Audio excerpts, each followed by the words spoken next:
कभी ऐसा लगता है कि जिंदगी बस एक ही ढर्रे पर चल रही है। सुबह उठो, ट्रैफिक से लड़ो, ऑफिस पहुंचो, बॉस की सुनो और फिर रात को थक कर घर लौटाओ। और ये सब करते हुए कभी ये ख्याल आता है कि क्या इससे बाहर निकलने का कोई रास्ता है? क्या अपनी शर्तों पर जीने का कोई तरीका हो सकता है? आज हम इसी सवाल के तह तक जाएंगे। हमारे पास क्रिस गुएल्बो की किताब द $100 स्टार्टअप से जुड़े कुछ बहुत ही दिलचस्प विचार और कहानियां हैं। ये उन आम लोगों के बारे में जिन्होंने बिना किसी बड़े इन्वेस्टमेंट के सिर्फ 8-10 हज़ार रुपए या शायद उससे भी कम में एक छोटी सी शुरुआत की और आज अपनी जिंदगी के मालिक हैं। और देखिए, इस चर्चा का मकसद सिर्फ बिजनेस के टिप्स देना नहीं है। असल मिशन उस मानसिकता को समझना है जो किसी को अपनी नौकरी के साथ साथ या उसे छोड़कर अपने हुनर को एक आय के स्रोत में बदलने की हिम्मत देती है। ये बेसिकली अपनी जिंदगी का कंट्रोल वापस अपने हाथ में लेने का एक खाका है। बिल्कुल, और यहीं पर मुझे इस किताब का सबसे दिलचस्प विचार लगता है, न्यू रिच का कॉन्सेप्ट। क्रिस गुएल्बो कहते हैं कि आज की दुनिया में असली अमीर वो नहीं जिसके पास सबसे ज्यादा पैसा है, बल्कि वो है जिसके पास अपनी जिंदगी और अपने समय पर सबसे ज्यादा कंट्रोल है। ये बात सुनने में तो बहुत अच्छी लगती है, पर इसका असल मतलब क्या है? इसे समझने के लिए एक रमेश की स्थिति के बारे में सोचते हैं। 35 साल का रमेश एक अच्छी खासी तनख्वाह वाली प्राइवेट नौकरी में था, लेकिन उसकी जिंदगी उसकी थी ही नहीं। सुबह 8 से रात 9 वो ऑफिस के लिए जीता था। एक शाम जब वो घर लौटा तो उसके छोटे बेटे ने बड़ी मासूमियत से पूछ लिया, पापा आप हमेशा ऑफिस में ही क्यों रहते हो? ये सवाल उसके लिए एक वेकअप कॉल था। उसे लगा कि वो पैसे तो कमा रहा है पर अपने परिवार के लिए एक मेहमान बनकर रह गया है। और ये कहानी हजारों लाखों लोगों की है। हम अक्सर पैसे को ही सफलता का पैमाना मान लेते हैं। सही बात है। तो रमेश ने एक छोटा सा कदम उठाया। उसे एक्सेल और डेटा एनालिसिस में महारत हासिल थी। उसने अपवर्क जैसी फ्रीलांसिंग साइट पर एक प्रोफाइल बनाई। उसका पहला प्रोजेक्ट, आप अंदाजा लगाइए कितने का होगा? बहुत कम, सिर्फ $20 का था, लगभग 1600 रुपए। कोई बहुत बड़ी रकम नहीं थी, लेकिन ये इस बात का सबूत था कि उसके हुनर की ऑफिस के बाहर भी कीमत है। आज कुछ साल बाद रमेश घर से काम करता है, अपनी पुरानी नौकरी से ज्यादा कमाता है और सबसे बड़ी बात, वो अपने बेटे को हर रोज स्कूल छोड़ने जाता है। तो रमेश की कहानी का सार पैसा नहीं है, आजादी है, फ्रीडम। असली अमीरी बैंक बैलेंस नहीं, बल्कि ये चुन पाने की आजादी है कि आप अपना दिन कैसे बिताना चाहते हैं। और यही मानसिकता द $100 स्टार्टअप की नींव है। ये इस धारणा को चुनौती देती है कि आपको एक बड़ा बिजनेस शुरू करने के लिए लाखों रुपए और एक बड़ी टीम चाहिए। ये कहती है शुरुआत आपके पास जो है उससे ही हो सकती है। ठीक है, आजादी की बात तो बहुत अच्छी लगती है, लेकिन फिर वही सवाल आकर खड़ा हो जाता है, करे क्या? बिजनेस का आइडिया कहां से आएगा? ज्यादातर लोगों को तो यही लगता है कि उन्हें कुछ क्रांतिकारी, कुछ नया सोचना होगा। और यही सबसे बड़ी गलतफहमी है। क्रिस गुएल्बो की एक लाइन है, आपको एक नया इंसान बनने की जरूरत नहीं है, आप जैसे हैं, जो आपके पास है वही काफी है। हम अक्सर अपने उन हुनर को नजरअंदाज कर देते हैं जो हमारे लिए बहुत स्वाभाविक है। हमें लगता है अरे ये तो कोई भी कर सकता है, जबकि ऐसा होता नहीं है। मुझे पूजा की कहानी याद आ रही है। एक हाउसवाइफ जिसे चीजें करीने से रखना यानी ऑर्गेनाइज करना बहुत पसंद था। उसके घर में हर चीज अपनी जगह पर होती थी। दोस्त रिश्तेदार मजाक में कहते थे कि उसका घर म्यूजियम जैसा लगता है। पूजा के लिए ये कोई स्किल नहीं थी, ये तो बस उसकी आदत थी। फिर एक दिन उसने सोचा कि जो समस्या उसकी दोस्त झेल रही हैं, घर में सामान बिखरा रहता है, समझ नहीं आता कहाँ क्या रखें, शायद वैसी ही समस्या और भी लोगों की हो। उसने कोई बड़ा कोर्स नहीं बनाया, सिर्फ एक 20 पेज की PDF गाइड बनाई, माय होम ऑर्गेनाइजेशन गाइड। कीमत रखी सिर्फ ₹399 और उससे बेचा कैसे? इंस्टाग्राम पर छोटी छोटी रील्स बनाकर, जिसमें वो अलमारी ठीक करने या किचन को व्यवस्थित करने के टिप्स देती थी। आज वो घर बैठे महीने का 40,000 से ज्यादा कमा रही है, सिर्फ उस काम से जिसे वो सालों से मुफ्त में कर रही थी। ये कमाल की बात है। हमारे अंदर ही कोई ना कोई ऐसी स्किल छिपी होती है। पर यहाँ एक और सवाल है जो मुझे हमेशा परेशान करता है। हमें हमेशा कहा जाता है अपने जुनून को फॉलो करो, लेकिन क्या सिर्फ जुनून काफी है? जैसे अमन का किस्सा है। अमन को म्यूजिक का जुनून था, वो कमाल की धुनें बनाता था। उसने अपना म्यूजिक ऑनलाइन डाला, लेकिन लोग उसे मुफ्त में सुनना चाहते थे, कोई पैसे देने को तैयार नहीं था। उसका जुनून उसे खिला नहीं पा रहा था। वो लगभग हार मान चुका था। और अमन की कहानी ये दिखाती है कि जुनून कभी-कभी अंधा बना सकता है। हम अक्सर ये सोचते हैं कि मेरा काम इतना अच्छा है तो इसे बिकना ही चाहिए, लेकिन बाजार आपकी कला या आपके जुनून की परवाह नहीं करता। बाजार सिर्फ अपनी समस्याओं की परवाह करता है। यहीं पर एक छोटा सा बदलाव सब कुछ बदल देता है। जुनून को मंजिल की तरह नहीं, एक टूल की तरह इस्तेमाल करना होता है। तो अमन ने क्या बदलाव किया? उसने अपने जुनून को एक समस्या से जोड़ा। उसने देखा कि कॉर्पोरेट जॉब्स में लोग तनाव और एंजाइटी से जूझ रहे हैं। उसने अपने म्यूजिक का फोकस बदला और कामकाजी पेशेवरों के लिए मेडिटेशन म्यूजिक बनाना शुरू किया। अब वो सिर्फ म्यूजिक नहीं बेच रहा था, वो तनाव का समाधान बेच रहा था। उसने एक पेड सब्सक्रिप्शन मॉडल शुरू किया और वो सफल हो गया। तो फॉर्मूला है passion plus problem equals business. हाँ, आपका जुनून आपको ऊर्जा देता है, लेकिन किसी की समस्या का समाधान उसे एक टिकाऊ बिजनेस बनाता है। बिल्कुल। अब मान लीजिए किसी ने अपनी स्किल और एक समस्या को पहचान लिया, जैसे कोई फिटनेस ट्रेनर है और वो लोगों का वजन कम करने में मदद करना चाहती है। ये तो बहुत बड़ा बाजार है, इसमें तो हजारों ट्रेनर पहले से ही हैं। ऐसे में वो अपनी जगह कैसे बनाएगी? यहीं पर किताब का एक और जरूरी नियम आता है, एक छोटा बाजार चुनें। अगर आप सबके लिए हो तो आप किसी के लिए नहीं हो। तो वो फिटनेस ट्रेनर जो कहता है मैं महिलाओं का वजन कम कराता हूं, वो भीड़ में खो जाएगा। लेकिन अगर वो कहे मैं 25 से 35 साल की उन कामकाजी महिलाओं का वजन कम कराता हूं जो पीसीओडी से जूझ रही हैं, तो अचानक से उसकी आवाज साफ सुनाई देने लगती है। इसे माइक्रो नीश कहते हैं और इसके पीछे का मनोविज्ञान बहुत दिलचस्प है। जब आप किसी खास समूह के लिए बात करते हैं तो उस समूह के लोगों को लगता है हाँ, ये इंसान मेरी प्रॉब्लम को सच में समझता है। वो आपको एक विशेषज्ञ की तरह देखने लगते हैं और भरोसा वो अपने आप बन जाता है। लेकिन इसमें खतरा भी तो हो सकता है, कहीं कोई इतना छोटा निश न चुन ले कि उसमें ग्राहक ही ना हो। सही निश और बहुत छोटे निश में फर्क कैसे पता चलेगा? बहुत अच्छा सवाल है।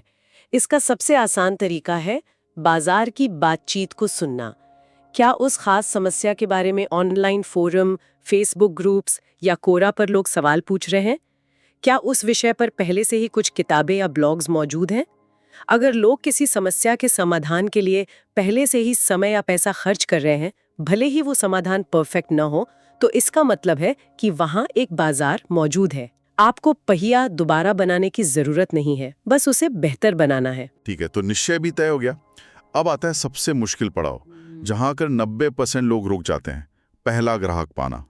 ये डर कि अगर किसी ने खरीदा ही नहीं तो, या लोग क्या कहेंगे, ये कैसे दूर होगा। मुझे रोहित का किस्सा याद आता है। एक शानदार ग्राफिक डिजाइनर, 2 साल तक वो सिर्फ अपने दोस्तों के लिए या प्रैक्टिस के लिए मुफ्त में डिजाइन बनाता रहा। वो प्रोफेशनल काम शुरू करना चाहता था, पर डर उसे रोके हुए था।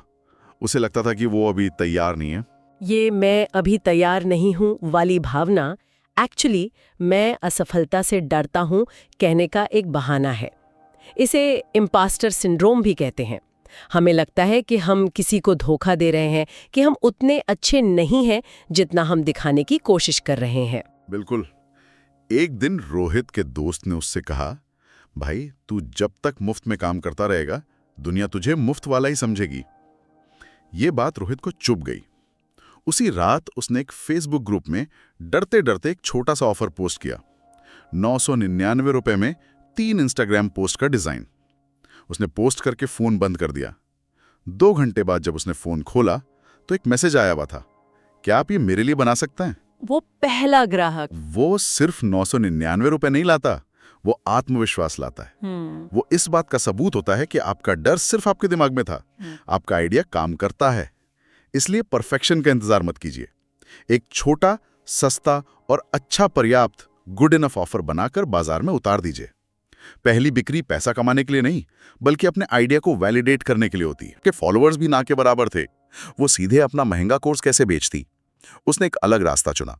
उसने अगले 3 महीने तक हर रोज सोशल मीडिया पर अपनी जिंदगी के सच्चे किस्से, अपनी असफलताएं और लोगों के काम आने वाले मुफ्त टिप्स देना शुरू किए। उसने कुछ नहीं छुपाया। यहाँ विश्वास बनाने का फॉर्मूला साफ दिखता है, कंसिस्टेंसी प्लस ऑनेस्टी। लगातार और ईमानदारी से वैल्यू देना। जब आप बिना कुछ मांगे लगातार किसी की मदद करते हैं तो एक रिश्ता बनता है। आज की डिजिटल दुनिया में जहां हर कोई कुछ न कुछ बेचने की कोशिश कर रहा है, जो सिर्फ देता है वो सबसे अलग खड़ा हो जाता है। धीरे धीरे लोग अंजलि पर भरोसा करने लगे और फिर वो दिन आया जब लोगों ने खुद उसे मैसेज करके पूछना शुरू किया, क्या आप पेड पर्सनल सेशन लेती हैं? उसने मार्केटिंग नहीं की, उसने विश्वास बनाया। विश्वास बनाने के बाद एक और उलझन आती है, कीमत तय करना। रोहित को अपना पहला ग्राहक तो 999 रुपए में मिल गया, लेकिन क्या ये सही कीमत थी? हम अक्सर अपने काम की कीमत कम आंकते हैं। नीरज एक फ्रीलांस लेखक था। वो एक आर्टिकल लिखने के 300 रुपए लेता था, लेकिन उसे हमेशा ऐसे ग्राहक मिलते जो मोल भाव करते, बार बार बदलाव करवाते। और पेमेंट भी देर से करते होंगे। हाँ बिल्कुल, वो परेशान हो चुका था। एक मेंटोर की सलाह पर उसने हिम्मत करके अपनी कीमत सीधी 1500 रुपए प्रति आर्टिकल कर दी। उसे डर था कि अब उसे कोई काम नहीं मिलेगा। और नतीजा क्या हुआ? नतीजा उल्टा हुआ। उसे छोटे मोटे ग्राहक मिलने बंद हो गए, लेकिन उसे कुछ ऐसे सीरियस क्लाइंट मिले जो क्वालिटी की कदर करते थे। अब वो महीने में सिर्फ 10 आर्टिकल लिखकर उतना ही कमा लेता था जितना पहले 50 आर्टिकल लिखकर कमाता था। तनाव कम, कमाई ज्यादा। यहाँ कीमत तय करने के पीछे की मानसिकता समझनी होगी। कीमत आपकी मेहनत या आपके समय की नहीं होती। कीमत उस परिणाम की होती है जो आप ग्राहक को देते हैं। आप जितनी बड़ी समस्या का समाधान करेंगे उतनी ज्यादा कीमत मांग सकते हैं। और एक कड़वा सच ये है कि सस्ते ग्राहक अक्सर सबसे ज्यादा सिरदर्द देते हैं। सही बात है, क्योंकि वो कीमत पर ध्यान देते हैं, वैल्यू पर नहीं। ज्यादा कीमत वसूलना एक तरह से खराब ग्राहकों को फिल्टर करने का काम भी करता है। ये सारी बातें, निश चुनना, पहला ग्राहक, कीमत तय करना, ये सब बाहरी चुनौतियां हैं, लेकिन शायद सबसे बड़ा युद्ध तो हमारे अंदर ही चल रहा होता है। वो एक आवाज जो हमेशा कहती है, लोग क्या कहेंगे। असफलता का डर। सुरेश एक स्कूल टीचर था जो ऑनलाइन पढ़ाना चाहता था। उसके पास कमाल का हुनर था, लेकिन सालों तक वो शुरू नहीं कर पाया, सिर्फ इस डर से कि उसके रिश्तेदारों और दोस्त उसका मजाक उड़ाएंगे, कहेंगे देखो टीचरों के यूट्यूबर बन रहा है। ये डर हमारे समाज में बहुत गहरा है ना? हमें बचपन से सिखाया जाता है कि गलतियां मत करो, फेल मत हो। इस चक्कर में हम कोशिश करना ही छोड़ देते हैं। फिर एक दिन महामारी के दौरान सुरेश की नौकरी चली गई। अब उसके पास कोई विकल्प नहीं था। मजबूरी में उसे यूट्यूब पर पढ़ाना शुरू करना पड़ा।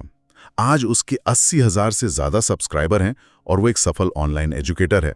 वो आज भी हंसकर कहता है, लोग पहले भी मेरे बारे में बात कर रहे थे जब मैं कुछ नहीं कर रहा था, आज भी कर रहे हैं। फर्क सिर्फ इतना है कि आज मेरी सफलता के बारे में कर रहे हैं। यहाँ असफलता को देखने का नजरिया बदलना बहुत जरूरी है। असफलता एक अंतिम फैसला नहीं है, ये सिर्फ एक फीडबैक है। ये आपको बस इतना बताती है कि ये तरीका काम नहीं किया, अब कुछ और बेहतर करने की जरूरत है। एक कविता नाम की लड़की थी, उसने अपना पहला ऑनलाइन वर्कशॉप किया। सिर्फ 3 लोग आए। अच्छा। वो निराश हो सकती थी, लेकिन उसने उन 30 लोगों से बात की, उनके सवाल सुने और उसे समझ आया कि वो जो सिखा रही है और जो लोग सीखना चाहते हैं उसमें एक गैप है। उसने उनके फीडबैक पर अपना टॉपिक बदला और उसका अगला वर्कशॉप हाउसफुल हो गया। वो पहली असफलता ही उसकी सफलता की सीढ़ी बनी। तो इन सभी विचारों को समेटकर एक एक्शन प्लान में कैसे बदला जाए? किताब में एक 30 दिन का प्लान सुझाया गया है। पहले हफ्ते का काम है स्पष्टता। अपनी एक स्किल और एक ऐसी समस्या चुनें जिसे आप हल कर सकते हैं, और एक लाइन में अपना ऑफर तैयार करें, जैसे मैं कामकाजी महिलाओं को पीसीओडी में वजन कम करने में मदद करता हूं। दूसरे हफ्ते का काम है विजिबिलिटी। कोई एक सोशल मीडिया प्लेटफॉर्म चुनें और रोज उस विषय पर कुछ काम की जानकारी साझा करें। तीसरे हफ्ते का लक्ष्य है पहली बिक्री। अपने जान पहचान के लोगों को बताएं और पहला 1000 रुपए कमाने का लक्ष्य रखें। बस 1000? हाँ, चाहे वो एक ग्राहक से हो या 2 से। और चौथे हफ्ते में जो भी फीडबैक मिला है उसके आधार पर अपने ऑफर को बेहतर बनाएं। और इन सब के पीछे क्रिस गुल्बो की वो एक बात हमेशा याद रखनी चाहिए, आपको अरबपति बनने की जरूरत नहीं है, आपको एक आजाद इंसान बनना है। ये पूरी यात्रा सिर्फ पैसे के बारे में नहीं, बल्कि अपनी जिंदगी को अपनी शर्तों पर डिजाइन करने के बारे में है। बिल्कुल, इस पूरी चर्चा का सार यही है।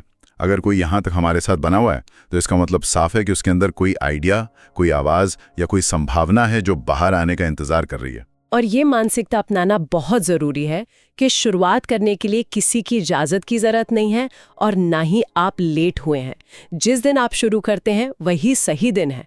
आपके और आपके लक्ष्य के बीच की एकमात्र दूरी सिर्फ एक एक्शन की है। तो सुनने वालों के लिए एक आखिरी सवाल छोड़ जाते हैं।